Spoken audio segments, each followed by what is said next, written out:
जगात किती असंवेदनशील लोक आहेत त्याचं उदाहरण तुम्हाला सांगतोय. व्हिडिओ पूर्ण बघा, मोठा होईल. पण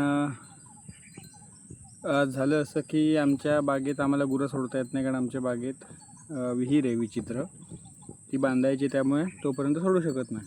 तर मी जेव्हा जेव्हा घरी असतो तेव्हा मी गुरं सोडतो. तर आज झालं कसं, मी गुरं राखत होतो आणि कोणतरी घरी आल्यामुळे मी घरी गेलो थोडा वेळ.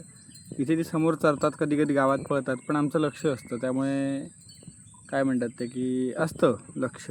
तर मग बघितलं की गुरं गेली आहेत, तर मी त्यांना शोधायला गेलो.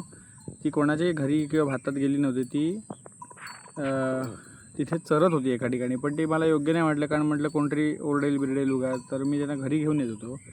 तर आमची थोडी लाडकी सगुणा मस्तीखोर आहे, तर ती घुसली एका दुसरीकडे आणि मी आणायला गेलो तिला परत पलीकडून, इकडून तिकडून. तर एक वाडी आहे शेजारी, त्याच्या दोन्ही बाजूला घरं आहेत. तर आणि मधून रस्ता आहे. तर त्या मधल्या रस्त्याने ही तिघे जात असताना लोकांनी हा आरडाओरडा घातलेली की अरे अरे गुरं राहिली. तर त्यांना माहिती नव्हतं आधी मी आहे. एक तर एवढा जाड दांडी, म्हणजे एवढा जाडीचा बांबू घेऊन आला होता मारण्यासाठी. मी आधी काहीच बोललो नाही, मी गप चाललो होतो. नंतर त्याने मला बघितलं, त्याने काठी लपवली. तर म्हटलं काय झालं, कोणाचं काय खाल्लं आहे काय? तर नाही म्हणाले. म्हणजे विचार करा की ही नुसती गुरं तुमच्या मधून वाटेन चालली आहेत तरी तुम्हाला प्रॉब्लेम आहे.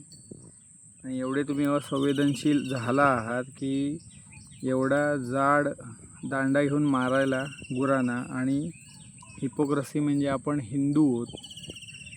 हिंदू आणि गोसेवा आणि गोमाता म्हणणारे आपण गोमातेला मारतोय किंवा मारायचा प्रयत्न, किंवा डोक्यात जरी येतं आहे मारेन, ही किती घाणेरडी गोष्ट आहे. आणि त्या बांबूने मारलं असतं तर माझ्या गाभण गाईचं काय झालं असतं? म्हणजे एवढी असंवेदनशीलता. त्याच्या पुढची गोष्ट, इथे एक आहेत व्यक्ती, त्यांची बाग आहे. तर त्या बागेत गुरं सोडता येतील अशी मस्त जागा आहे. तर मी त्यांना विचारलं, तर ते म्हणाले की मी औषध मारून, गवत मारून टाकणारे पण गुरं सोडायची नाही.